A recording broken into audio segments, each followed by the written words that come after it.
It's always interesting to see what type of cars come to what type of parts of the world and how the brands decide what type of car to sell, for example, here in America compared to Europe. So Mercedes has just unveiled the updated AMG A45, and this is an absolute beast of a hatchback. But, you know, unfortunately, this can't be sold here in the United States because as soon as you mention the word hatchback, people are backing away from it like it's the plague. They don't want to buy something that is called a hatchback. But there is a trick to this. If you just raise it up by an inch or two, add some plastic cladding around the wheel arches and call it a GLA 45 or 35 and label it a crossover SUV, all of a sudden everybody goes crazy and wants to buy this car. So it's interesting that they want to buy a car that has a lot worse handling than the lower sitting hatchback here in the US. And it's a shame. So I want to cover this AMG A45 maybe in a attempt to raise some awareness of the cool hatchbacks that are sold in Europe that I want to have over here as well. So let's have a look at this article, first of all from Top Gear, and then I'm going to compare the A45, the proper hatchback that sits low to the ground, looks almost planted these days because I'm so used to seeing them lifted here in the US. We're going to compare it to the GLA 45 AMG and show you the differences both on the exterior, front, side, and rear, and the interior in Photoshop. But before we do that, there's this article from Top Gear. So I'm going to show you what this new A45 AMG is all about. So the styling changes are minimal for this year. Instead, Mercedes is focused on tech upgrades inside to keep the car in line with what buyers have come to expect in recent years.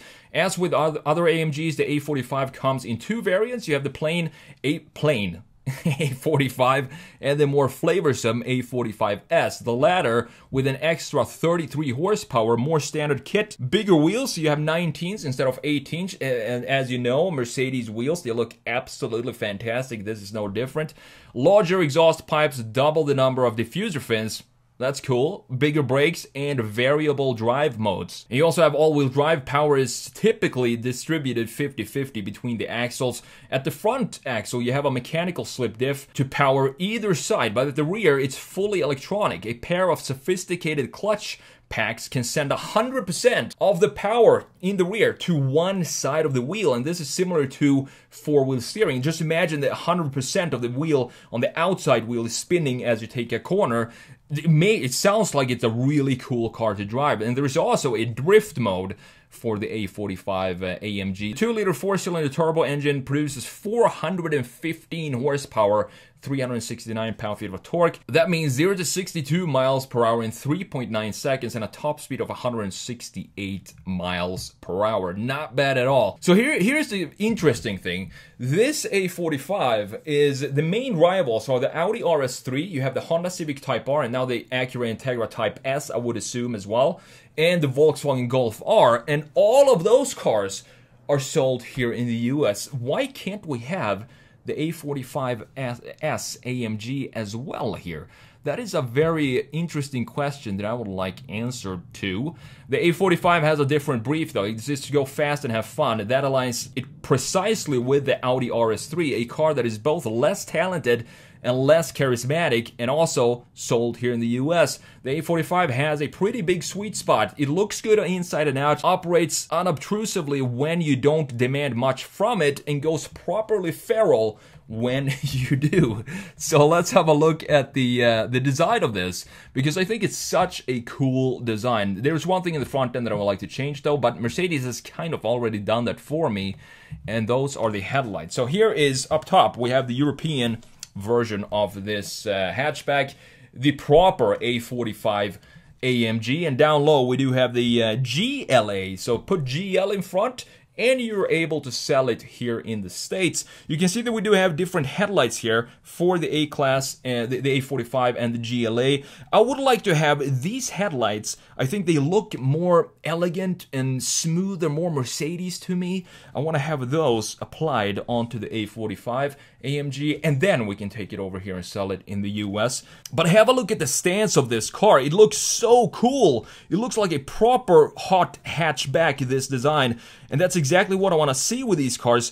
I don't want these round, beautiful fenders that are body painted, part of the body panels itself. Why are we taking this beautiful piece right here in the front and the back and applying it with some plastic onto it and square them off and completely ruin the handling of this thing? To me, I don't know, it just doesn't make sense. Let's have a look at the side view, because I think you can clearly, it's a way better comparison if you want to look at the ride height of these two things. So you can just imagine that which one of these do you think handles the best? And isn't that what everybody wants when they're buying a performance small hatchback? They want to have fun handling, specifically when you have this complex slip differentials in the front and the rear that sends 100% of the power in the rear axle to one side. You want to have the center of gravity as low as possible and not have it sit this high. But the thing is, ever since I moved to the US, I've become used to seeing hatchbacks with this lifted style that we have. And both of these, in the line flow in both of these, look absolutely fantastic as well. Beautifully done in both of these cars, looking sleek and elegant, very Mercedes-like. It's not easy to create a good-looking hatchback because you don't have enough space to stretch out the lines across the entire car, but Mercedes has managed to do that in both of these cars. I do think the GLA 45 looks fantastic as well, don't get me wrong. It's just that I want to have it sit lower as the proper European version. But have a look at these wheels. They look to be the exact same wheels, the 19-inch AMG wheels on both the A45 and the GLE 45 down here at the bottom. And these are the typical Mercedes-AMG wheels in black with the silver or chrome outline. I think they look really cool, specifically with the red caliper. But as I said previously, I've lived here now for a long time, and every time I see a European hatchback, specifically a Mercedes, since we don't have them here, it looks slammed to me. It looks like a slammed GLA from factory, and that's what I love about this design.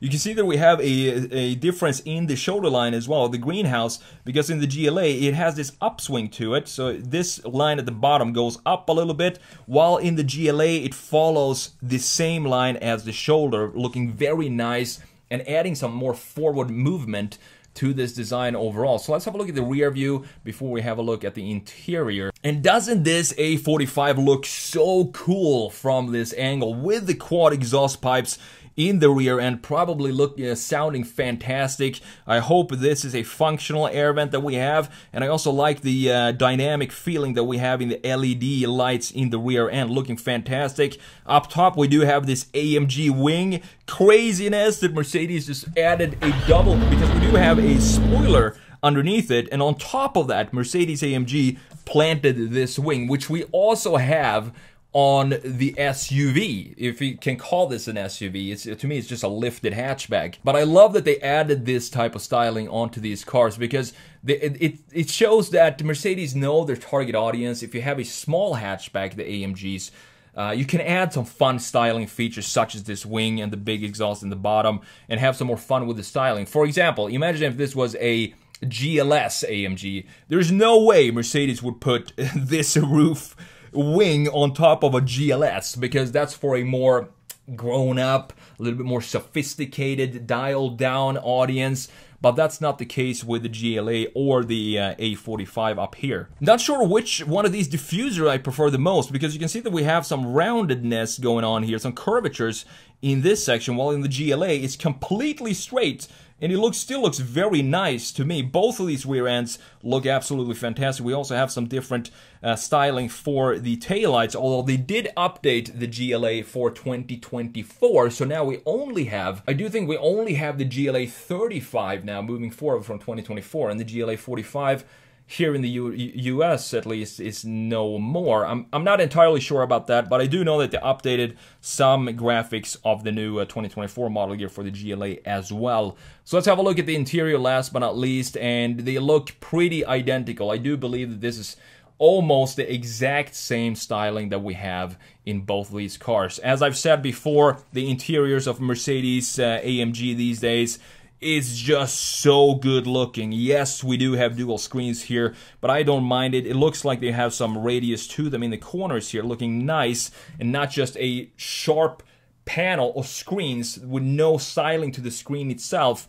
It looks pretty good in Mercedes. I have to give them credit for that, even though we don't have a I would, of course, prefer to have some sort of housing over the gauge cluster and some integration of this whole panel, something like this. I'm not sure how they would design this, but just make something to make the screens feel welcome and part of the interior itself.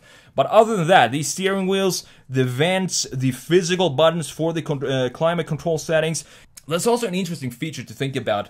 It feels like the lower, the cheaper the cars, the more common it is to have physical knobs and buttons for the climate control settings, which is great news because that's exactly what I want to have in my interior. It feels like the more expensive the car, the more complex the software becomes and everything is integrated in the infotainment screen. In this case, I definitely prefer the GLA interior with the blacked out wheel, right, steering wheel here, and the black leather instead of what looks like to be a little bit of a gray leather on the A45. My hope is that we're at some point going to see Mercedes and all the big manufacturers that's selling their performance hatchbacks over in Europe.